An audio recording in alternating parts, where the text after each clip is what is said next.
What would you do if you discovered that everything you know about Jesus is just the tip of the iceberg? There's a version of the Bible that contains 22 more books than yours, and in it, Jesus's lost years are documented in detail. I'm not talking about conspiracy theories, but texts preserved for millennia in Ethiopia, the cradle of the world's oldest Christianity. While Western Bibles are silent about what Jesus did between the ages of 12 and 30, this Ethiopian version reveals a young master performing extraordinary miracles, bringing clay birds to life and demonstrating supernatural wisdom. Why has this knowledge been hidden from us? What don't religious institutions want you to know about the spiritual awakening Jesus experienced before his public ministry? Get ready for a revelation that will transform your understanding of spirituality and enlightenment. There's an intriguing void in the canonical scriptures that few dare to explore. Between the ages of 12 and 30, Jesus simply disappears from conventional biblical pages, leaving a mystery that echoes through time. But what if this silence wasn't accidental? What if there existed knowledge kept under lock and key, preserved by an ancient tradition that kept the flame of the true story alive? The Ethiopian Bible emerges as an invaluable treasure in this context, revealing the so-called lost years, with a wealth of details that transforms our understanding of the awakening of consciousness that Jesus experienced during this fundamental period. Just imagine, while many of us grew up hearing only fragments of the story, there's a people who for millennia have kept detailed illustrations and accounts from Jesus' birth to his ascension. It's like discovering you've been reading only a few chapters of an extraordinary book, when in fact the complete work has always been available, just in another language, another culture. These passages reveal a young Jesus on a journey of self-discovery, exploring the mysteries of the occult and developing his connection with higher energies. It's no coincidence that these texts were preserved precisely in Ethiopia, a land that kept its spirituality protected from external interference. What we see in these scriptures is a traveling, studious Jesus, who didn't just remain in his village, waiting for the moment of his public mission. On the contrary, the Ethiopian texts show an avid seeker of knowledge who would have crossed distant lands absorbing wisdom from various mystical traditions. Each step of this path represented a crucial stage in his awakening of consciousness, as if each encounter, each learning, was a piece of the cosmic puzzle that would eventually form the master we know. Have you ever wondered what it would be like to witness this gradual transformation? What would it be like to observe the exact moment when a spark of enlightenment becomes a permanent flame? The gnosis present in these Ethiopian texts invites us to see beyond the surface and recognize that the path to enlightenment is rarely instantaneous. Just as Jesus apparently needed these years of seeking and development, we too must accept that our awakening is a journey, not an event. Think about your own spiritual development. How many times have you felt lost, only to later understand that you were exactly where you needed to be? This apparent void, this silence in the canonical scriptures, might be the perfect metaphor for the moments in our lives when seemingly nothing happens, but where in the depths everything is transforming. Gnosticism finds fertile ground in these Ethiopian passages, as they suggest that Jesus wasn't born with all wisdom, but developed it through experience and study. This humanizes his journey and makes it accessible as a model for our own quest. When you encounter obstacles in your spiritual path, remember, even the greatest master needed to learn, grow, and expand his consciousness. The Ethiopian Bible doesn't just fill historical gaps, but offers a map for our own inner evolution. It shows us that awakening isn't the privilege of a few enlightened ones, but a dormant potential in each of us, waiting for the right moment to bloom, just as it happened during those apparently lost years, which were actually the most transformative years in Jesus' life. Have you ever stopped to think that what we know as the Bible is just one version among many possible ones? While most Christians around the world are familiar with the 66 books of the King James Version, there exists a literary and spiritual treasure that remains relatively unknown in the West, the Ethiopian Bible, with its impressive 88 books. This isn't just an academic curiosity, but a portal to deeper dimensions of spiritual knowledge and the awakening of consciousness. The difference of 22 books isn't trivial. They're texts that could completely transform our understanding of Jesus and his teachings. We're talking about one of the oldest Bibles on the planet, preserved in a nation that, not coincidentally, was never colonized.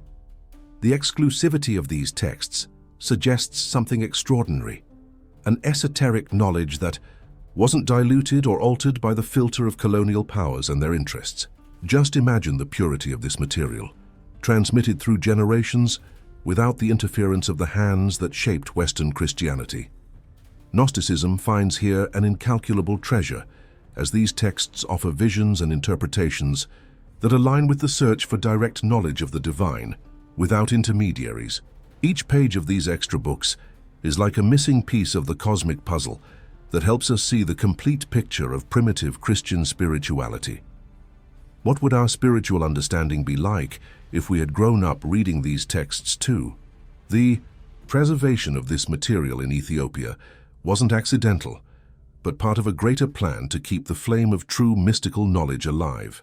While empires rose and fell, while religious wars decided which texts would be considered the Word of God, one people remained faithful to a more comprehensive version of the story. Can you feel the impact of this? We're talking about texts that were deliberately excluded from the Western canon, but that continued to live, breathe, and inspire generations of seekers in East Africa. This makes us question, what else might be hidden from our view? What kind of enlightenment could we achieve if we had access to all the spiritual knowledge available? In practice, this textual richness of the Ethiopian tradition invites us to expand our horizons and question our certainties. When you encounter a limited interpretation of some spiritual teaching, remember the Ethiopian Bible and its breadth. Ask yourself, am I seeing only part of the story? The awakening of consciousness often begins with this willingness to recognize that our mental map may be incomplete. Just as Ethiopia preserved texts that the rest of the Christian world forgot, perhaps you also keep within yourself intuitive knowledge that has been ignored by the dominant culture, but which is essential for your spiritual evolution. The mysticism present in these 22 additional books connects us with currents of ancestral energy that have been systematically suppressed in the West. They contain vibrational keys that resonate with dormant aspects of our divine nature. When we study these texts or even recognize their existence, we're creating a bridge between our current consciousness and the primordial wisdom that Jesus accessed. Gnosis isn't just intellectual knowledge, but a direct experience of the divine. And these Ethiopian books are portals to that experience. Instead of simply accepting the limitations of the scriptures presented to us, we can be inspired by Ethiopian persistence and seek to preserve and honor the deeper and hidden dimensions of spiritual knowledge, recognizing that the path to awakening often passes through territories that the conventional world prefers to ignore. There's a golden thread that crosses millennia and connects Ethiopia directly to the purest origins of Christianity. While many nations discovered Jesus' message only centuries later or through processes of colonization, the Ethiopian people maintain an ancestral relationship with these teachings. We're talking about a Christian tradition that officially dates back to the 4th century, but with evidence that some Ethiopian tribes were already worshipping the Christian God more than 3,500 years ago. This isn't just a curious historical detail, but a profound revelation about the nature of collective spiritual awakening. The Ethiopian Orthodox Tewahedo Church possibly represents the oldest organized Christian body on the planet, a living reservoir of esoteric knowledge that has remained relatively untouched. Imagine the depth of this temporal connection. While Western Christianity transformed through councils, reforms, and counter-reforms, this African spiritual current remained as a constant river, preserving aspects of the original mysticism. It's as if there were a direct thread connecting the first followers of Jesus to contemporary Ethiopian practitioners. This continuity allows purer access to the primordial energies of Gnostic Christianity before the layers of institutional interpretation accumulated. For those seeking enlightenment through the Christian tradition, the Ethiopian experience offers a precious glimpse of what Christianity could have been if it had followed a different path. Have you ever wondered what it would be like to experience Christianity in its form closest to the original? The gnosis preserved in this tradition teaches just something fundamental. True spiritual knowledge often survives on the margins, not in the centers of power. While Rome was becoming the epicenter of Western Christianity, Ethiopia was quietly cultivating a more holistic and mystical understanding of Jesus' teachings. This invites us to look beyond dominant institutions in our own spiritual quest. Perhaps the awakening of consciousness you seek isn't in the obvious places, but in traditions preserved by peoples who maintained their spiritual autonomy. In practice, this means being open to finding wisdom in unexpected sources, recognizing that spiritual truth often flourishes where there is less interference from institutional power.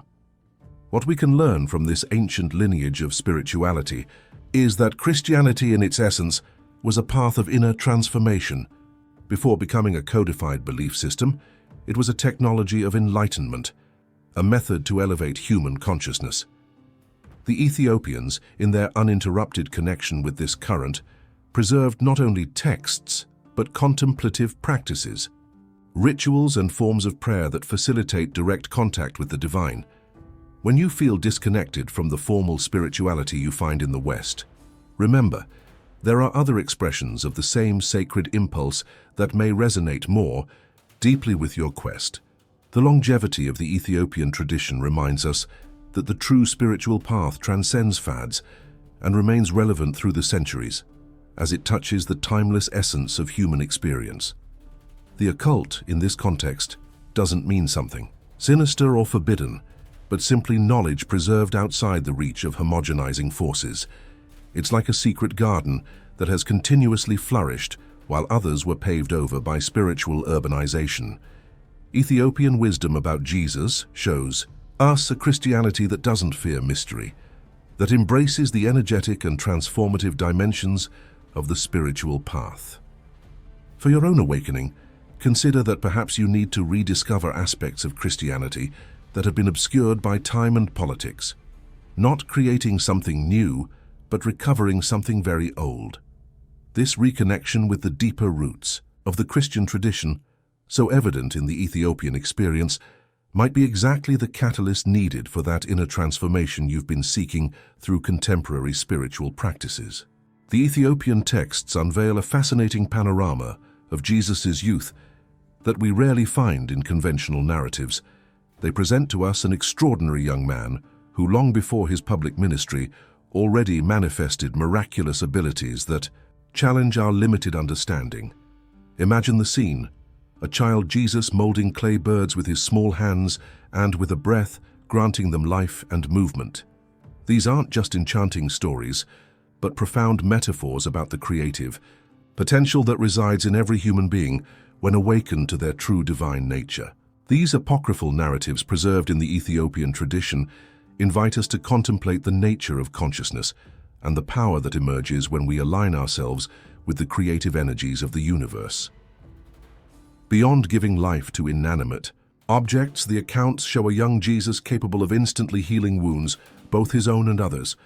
Think about the esoteric significance of this: the ability to restore original perfection, to reconnect with the divine blueprint that underlies all physical manifestation. Gnosticism finds in these stories a treasure of meaning as they illustrate how direct knowledge, gnosis of spiritual laws, allows one to transcend the apparent limitations of material reality. When you face a seemingly insoluble challenge in your life, remember these stories and ask yourself, what miraculous potential remains dormant in me? What would my reality be like if I awakened to the same capabilities that Jesus demonstrated from an early age? Perhaps even more impressive are the accounts of Jesus resurrecting the dead during his youth, long before the miracles documented in the canonical Gospels. These Ethiopian narratives suggest that young Jesus' understanding of the transitory nature of death and his mastery over the cycles of consciousness transformation were already fully developed. It's an invitation to revisit our own relationship with finitude and with important life transitions. Resurrection, seen through the lens of consciousness awakening, becomes a metaphor for the ability to transcend limited identities and be reborn. in higher states of perception. How would you apply this understanding to the small deaths you experience in your spiritual journey, the ends of cycles, the necessary mournings, the inevitable transformations? What stands out most in these narratives is the extraordinary wisdom that Jesus demonstrated from childhood, confounding masters and sages with his innate knowledge. There are accounts of a child Jesus discussing philosophy and theology with elders in the temple, revealing understandings that transcended any formal education he might have received. This makes us question, was this knowledge the result of an early awakening, or the manifestation of a consciousness that came to earth already in a state of enlightenment?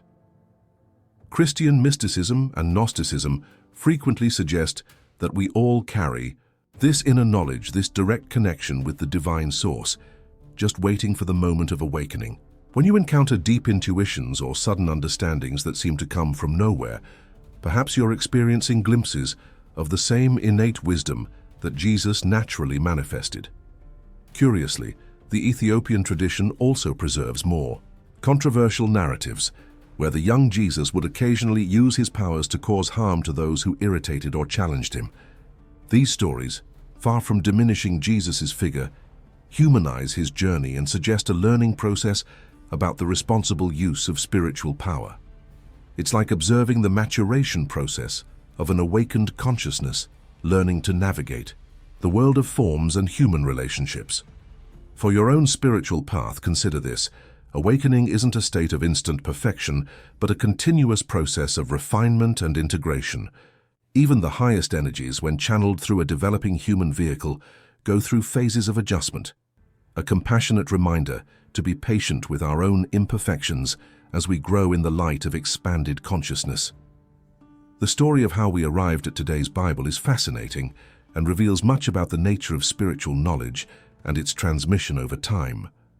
What we now know as sacred scripture went through numerous processes of selection, translation, and editing, a journey that determined which aspects of the original teaching would remain accessible to the masses. Saint Jerome, in creating the Latin Vulgate in the 4th century, established a decisive milestone in this process, determining which texts would be considered inspired and which would be relegated to the margins. Centuries later, the creation of the King James Bible represented another moment of filtering, establishing a canon that excluded various texts considered important by older Christian communities. It's in this context that the preservation of Ethiopian texts takes on an almost miraculous dimension. They are fragments of spiritual consciousness that survived the homogenizing forces of history. The process of marginalizing these texts wasn't accidental, but frequently motivated by political and doctrinal considerations. Texts that promoted a direct connection with the divine without need for institutional intermediaries naturally represented a threat to forming hierarchical, religious structures. Narratives that presented a more human Jesus, going through a process of awakening and learning, contradicted doctrines that needed to establish him as divine from the first instant. Gnosis is by nature democratizing. It suggests that each human being can directly access spiritual knowledge through their own inner experience. It's easy to understand why such texts were systematically excluded, as they offered a path of enlightenment that didn't depend on the established power structures. What we witness today, with the growing academic and spiritual interest in these marginalized texts, is a fascinating phenomenon of return of the repressed. There seems to be a collective thirst for a more integral Christianity, one that honors both tradition and direct experience, both the communal aspect and the individual. Mystical. The awakening of consciousness in our era perhaps demands precisely this reconciliation with forgotten aspects of the spiritual tradition, not as rejection of the known, but as a necessary complement. In your own journey, have you felt this call to seek beyond dominant narratives, to explore the spaces between the official lines? Many contemporary seekers report a sensation of reconnection when discovering Gnostic or apocryphal texts, as if they were rediscovering something they already knew intuitively. The Ethiopian tradition teaches us something valuable about spiritual resistance and cultural preservation. In a world where dominant narratives frequently erase alternative perspectives, the persistence of these texts is a testimony to the power of spiritual continuity. This invites us to consider, what aspects of your own inner wisdom have you preserved, even when the surrounding environment doesn't value or recognize them? True spiritual awakening often begins with this act of honoring marginalized knowledge, whether found in ancient texts or in the deepest intuitions that arise in moments of contemplative silence. The energy needed to keep a tradition alive against forces of homogenization is the same energy that sustains the flame of awakened consciousness in times of materialism and distraction. The Christian mysticism found in these Ethiopian texts isn't just an object of historical curiosity, but a living resource for contemporary transformation. Each time a spiritual seeker opens themselves to these alternative narratives, they're participating in an act of restoration of the wholeness of the original Christian teaching. It's as if each reader becomes a link in the chain of transmission that began millennia ago and continues to this day. For your own spiritual practice, consider the possibility of being not just a passive receiver of tradition, but an active participant in its preservation and evolution. The awakening of consciousness we seek isn't just individual, but contributes to a collective expansion that recovers lost dimensions of our spiritual heritage, reintegrating them to create a future where hidden wisdom finally finds its legitimate place in the great tapestry of human knowledge. So what did you think about these revelations about Jesus' lost years? Pretty mind-blowing, right? The knowledge you've just received isn't meant to be kept hidden. It's meant to be lived, applied, shared. Just imagine what your spirituality would be like if you had access to these texts from the beginning of your journey. Think about how many answers you've been seeking that might have been preserved in these Ethiopian manuscripts for millennia. Are you ready to look beyond the veil of official history? Are you willing to question what was selected for you to know and what was deliberately hidden? The awakening of consciousness begins exactly at this point, when you decide to be the protagonist of your spiritual quest, not just a passive receiver of pre-digested truths. The question that remains is, what will you do with this knowledge now? Will you continue on the same path, or allow this Gnostic energy to transform your relationship with Jesus, with mysticism, and with your own journey to enlightenment? The decision is yours. But remember, knowledge without application is like a seed that was never planted. If this content resonated with you, don't miss the next episodes in this series about hidden knowledge from the Christian tradition. Subscribe to the channel right now and turn on notifications to be the first to receive new revelations that can completely transform your vision of spirituality. True awakening awaits you.